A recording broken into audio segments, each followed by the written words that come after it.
he died a month ago, Raymond Williams was only 66. As you've seen from the opening sequence, he not only published many books, his work covered an exceptionally wide range of subjects and literary forms, from novels and plays to criticism and literary theory. Indeed, many would say that he was the most profound and consistently original thinker about society and culture since the war, at least in Britain, equal to the best of his contemporaries in Europe. This evening, a few of us meet here to pay a first informal tribute to his influence and contribution. We're going to begin with some personal recollections that may illuminate the range and style of his influence.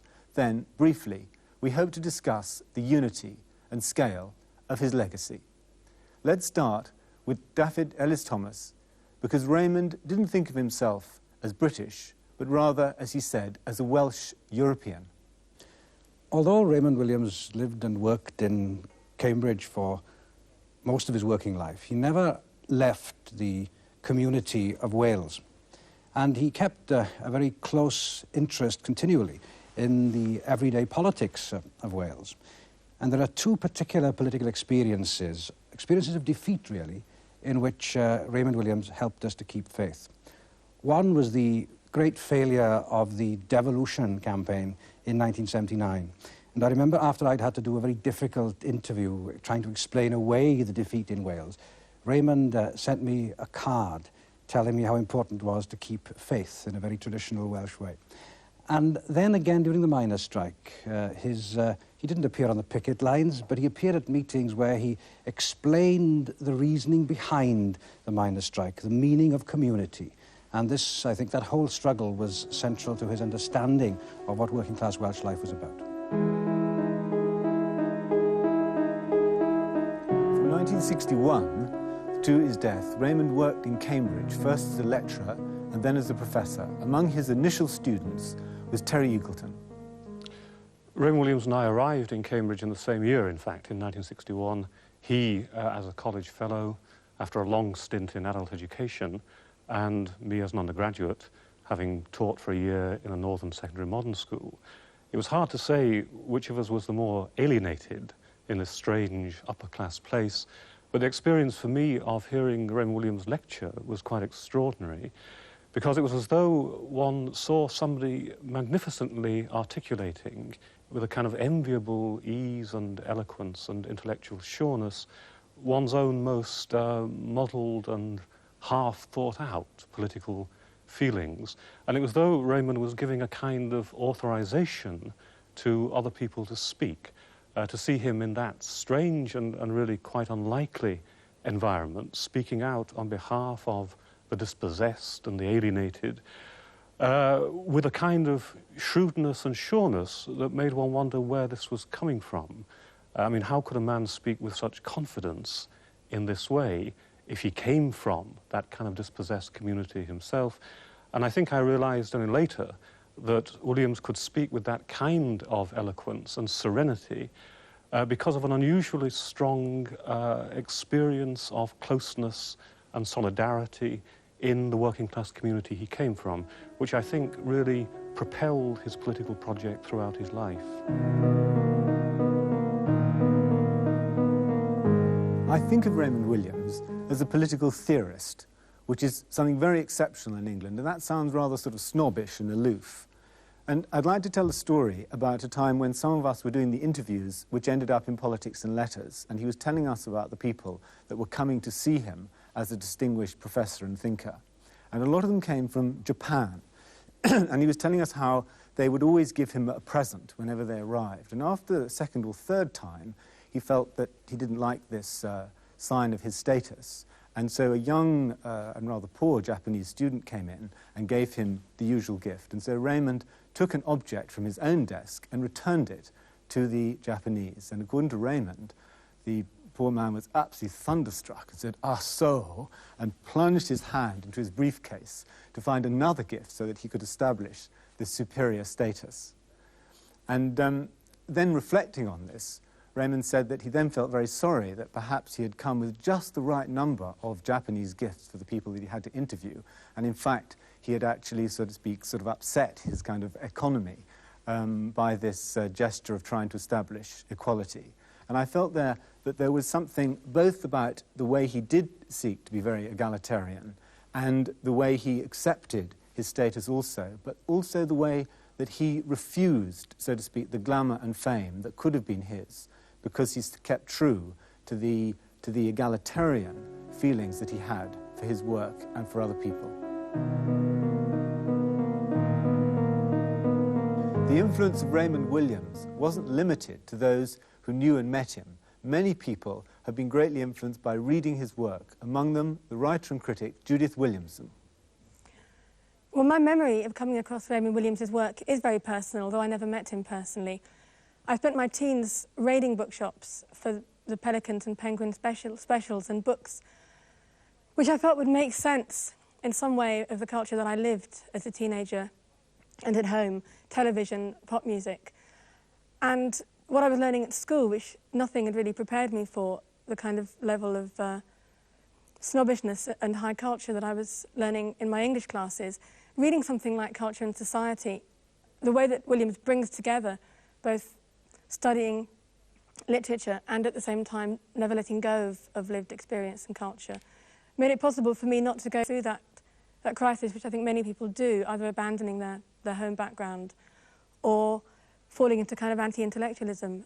And he seemed to bring together things which no other writer, maybe Hoggart was important too, but he brought the things together in a way that it gave me some validation for what I felt and actually emphasised that people's lived experience of culture was what mattered. I think it sort of made possible everything I've written since, but its actual importance to me at the time was that it helped me to grow up.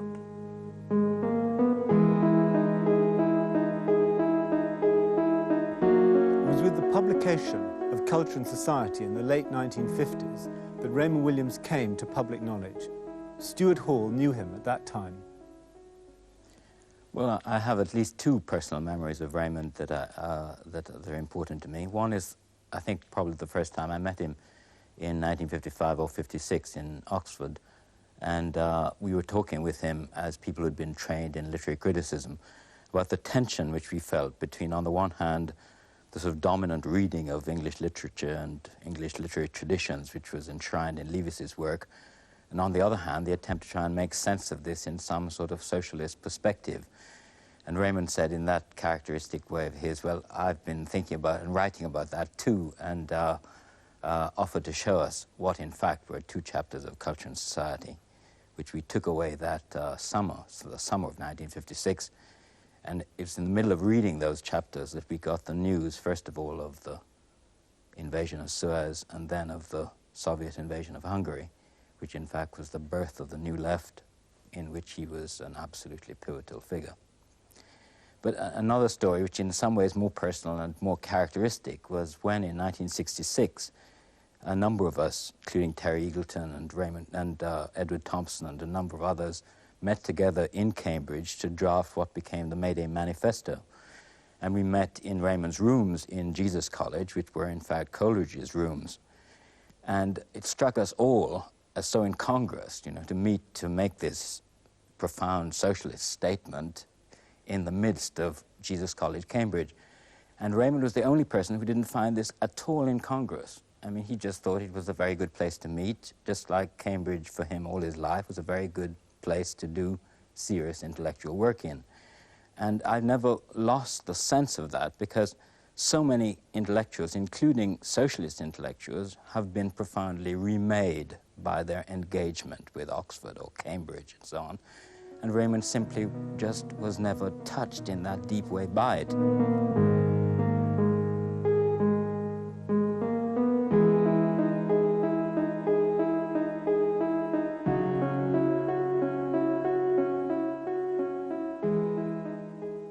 At a certain point, it was assumed that by more production, you got both more equality and more significance and respect.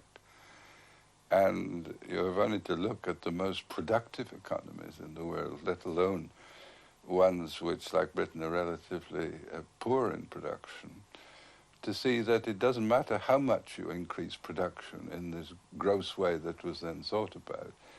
You neither get rid of certain kinds of poverty, nor do you restore the sense of respect and meaning, precisely because the ironical end result of this emphasis on production is to make an increasing number of people, in that very cruel phrase, redundant. I mean, literally all that order of society can offer to an increasing number of people is the statement that they are not required. And this cancels the sense of meaning and respect in society at much more fundamental levels than even the labor processes. If you're finally going to say to an increasing number of people, you are simply surplus to requirements, you're not really necessary in the society. Now, at that point, the whole question returns, the basic questions of what people need to produce and how they need to produce it and how they relate to each other while they're producing it. He's in the middle of a transmission, but he never stops kind of holding on to the groove of what he's thinking and pushing it forward. It's that continual pushing forward, which is a kind of lived activity of thinking, which is very different from a cerebral activity of thinking, which is striking. Second thing is, you know, he's talking about production, and this is so characteristic. He takes an idea which is everywhere around in the media and among politicians, which everybody thinks they know what they're, and he begins to change the terms of the argument. You know, he makes you think about production in a different way, qualitatively, not quantitatively. And he then brings in the human consequences of thinking about it in one way. You know, so if you just think about it quantitatively, as the infinite expansion which constantly leaves out something else, the sense of respect for people and the communities which have made that production somehow separated in our normal language, you just don't see the underside of what production means. Now, in so many different contexts, literary, political, cultural, critical, etc., he takes these central words and just kind of quietly turns them around so that you can't engage with them in the old terms of reference anymore. Was that the same when he was teaching? Yes, I think one had a strange sense of a powerful intelligence which arose almost directly from a deep level of personal experience. He was quite striking in the way I think that those two things seemed to form a unity in him, and he resisted attempts to divide those. But I also think he lived within a tension between those two things. He lived, to use one of his own metaphors, on a border between the common deep values that he always spoke out for and the life of educated consciousness, as he would say, which he'd crossed the border to. It was in a way a border between Wales and England, between the old working class community he'd known that had shaped him to his roots, and the metropolitan institutions that he'd gone out into. And I think he always knew that there was no way of resolving that tension intellectually. That tension was built straight into a class-divided society, and he just had to find a way of living it as best he could. But when he wrote about Wales, he did so very often in his fiction. I mean, is his fiction very important in Wales? Do you think that would be an important influence in the country? I think in his fiction he touched all the central dilemmas of Welsh society. The lack of political power, the fact that communities are disrupted by planners. I think the Fight for Manod, which is the third of the trilogies, is perhaps the clearest exposition by him of the way in which a community is remade. It's all about the attempt in the 60s to build a massive new town in the centre of Wales, and how the local community resists it, and how the planners who are involved in the work themselves find themselves inside a conflict, because on the one hand they want to create a new community, on the other hand the old community is resisting it. And at the end of that novel he has the central character standing on another border, which is the border between the rural part of Wales and the old industrial areas, and seeing that both these traditions are dying, but yet we must go on. And I think it was this combination of being able to analyse what was happening to society and yet keeping a faith that a community could be remade that is central in his work.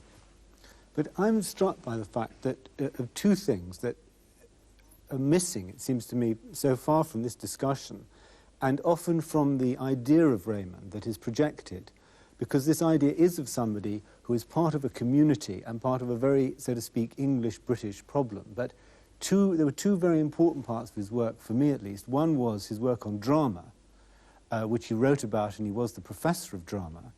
And therefore the theatre, drama, television, film were very important for him. And secondly, that in the latter part of his life, he did begin to see himself very much as a European and was taking European thought on board and not just the English tradition. There was a real movement. I remember him saying that the difference between his later political work in the year 2000 and the earlier Long Revolution was the big difference between these two political assessments was that initially he thought that you could have socialism in Britain, but that now he felt that this was an impossible project in terms of the resources of this country alone. That's a very profound change, and most of his generation never made that change. And I think that we should look, so to speak, to the Williams of the future rather than the Williams that is back there in the 50s or 60s. I think towards 2000 will be seen, probably by the year 2000, as the central work of political theory written at the end of the 20th century, because it takes on board all the forms of new movement politics. It also maintains the centrality of a class politics based upon an idea of community and an idea of human needs beyond capitalism and beyond laborism. And the European connection, again, it becomes increasingly relevant now because, again, I don't see much of a future for the British left in isolation. I see very much the possibility of a European left re-emerging from the crisis of what the right has done to us. And in that context, I think Williams's thought is in the vanguard of European left thinking, because that thinking is still preoccupied, I think, with forms of intellectual life which are separate from community, forms of theorizing which are abstracted out of where people are at. It's interesting you say that, and you're the leader of, if a still small political party, but one of the things that was very striking in the 60s was that Raymond, who was in a sense a natural thinker for people in the Labour Party and the Labour movement to turn to, was basically ignored by them. I mean, does he have in Wales a kind of a real political influence as a national figure? Oh, absolutely. I mean, I would say that in terms of the politics of the left in Wales, he is the central theoretical figure, and his work would be seen as a political programme. I mean, it is taken seriously as a political programme. One of the things that one regrets in his early death is that we didn't do more to develop that side of it, but certainly in his lectures to our party summer schools and various things which he did for us in the 60s and 70s, he very much emphasised the way in which he saw the practical politics of his work being applied in the communities that he came from. Stuart, do you think there's any prospect of that happening this side of the border? Well, I don't know about the prospects. I mean, I think what you said is certainly true, the reverse of that, which is that, I mean, although in his attempt to go on thinking what might socialism mean now, which is, you know, a question which is at the center and heart of his work, and which was never thought by him as a set of programs or things which could be somehow, you know, plonked on top of society, something that one had to define as one tried to make it, etc. But that project was, on the whole, really not understood, not heard by the majority of Labour thinkers. And, I mean, that is a comment on the Philistinism and, you know, of the Labour tradition in England, not a comment on Raymond. And I wanted to, in a way, stress how important I think his historical work is, that keywords, when keywords came out, it just seemed impossible that somebody hadn't even thought of doing it before. A dictionary of the history of words, how they've been used, concepts, like concepts actually being concrete objects almost with a history and meaning and an effect, that words and ideas actually do something in the world. And his placing of the history of those things, his understanding and making them really clear so that, you know, they are easy to understand. You can see where they come from and how they've been used. I mean, I think that really is an important part of the project looking forward as well. I just wanted to bring that in because I teach using a lot of Williams's work, and I mean, I've sometimes personally gone out and bought keywords and given it to groups of students. I mean, literally handed it to them and just said, you know, really, if you read one thing, read this. It's so radical to understand where things come from, and it's only that lets you know where they could go and how they could change. I think it's interesting that it's very hard to give Williams's whole project a conventional academic name, isn't it? I mean, he wasn't quite a philosopher, it wasn't quite sociology, literary criticism, political theory. He carved out a quite new area. He was the architect of a new area. But, I mean, in terms of what Judith was saying, if there was one theme that was constant from start to finish, it was language and communication. He was deeply concerned with language and communication. But again, he wasn't a linguist in the conventional sense because the implications for him of those things ran so deeply and unravelled out all the time into concerns of politics and class and culture, that you couldn't put him in that kind of box, that words for him were the crystallizations of human struggle, historical experience, they were sites of conflict. And so what he did was to transform the very concept of communication.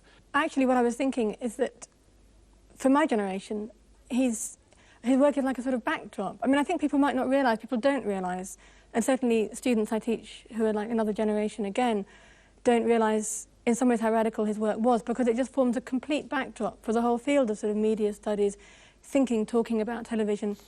In a way, like, we're almost taking that for granted in this debate, but I think people, even just watching TV, the whole way that we talk and think now about communications and the media, just the amount we use the two words, the media, is something relatively new.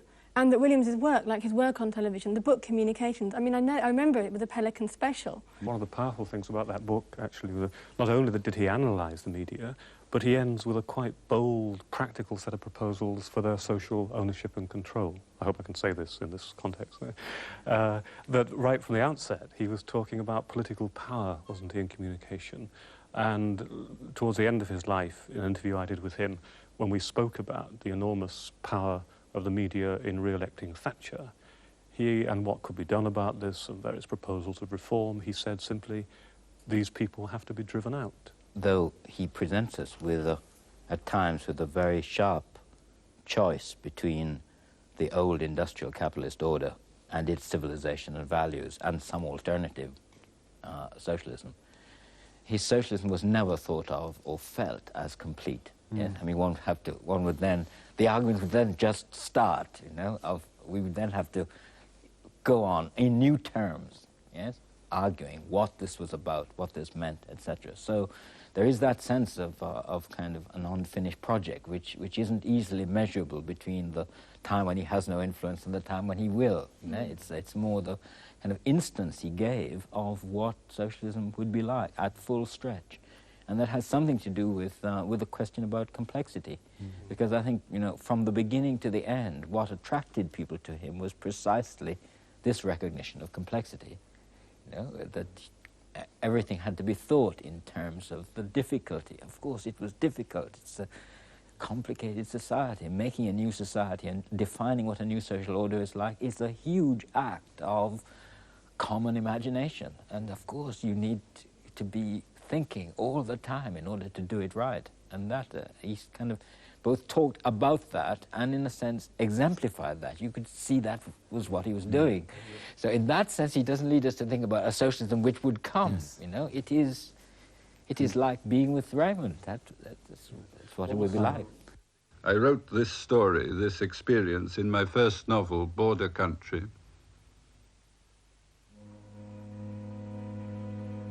He was sitting above the Kestrel, looking down across the valley. He'd come up past Parry's farm and the sheepfold, and over the long climbing ridge of Brynflwyd. At first, the paths had been wide through the dense bracken, past the last cottages and the occasional pool. Then, where the bracken dropped back, the wilder country of heather and wind stretched ahead.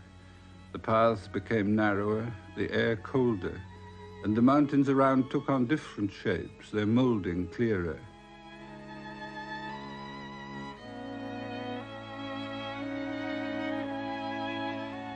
He looked out in each direction in turn. His eyes narrowed against the keen wind. The mountain had this power to abstract and to clarify, but in the end he could not stay here. He must go back down where he lived. On the way down, the shapes faded, and the ordinary identities returned.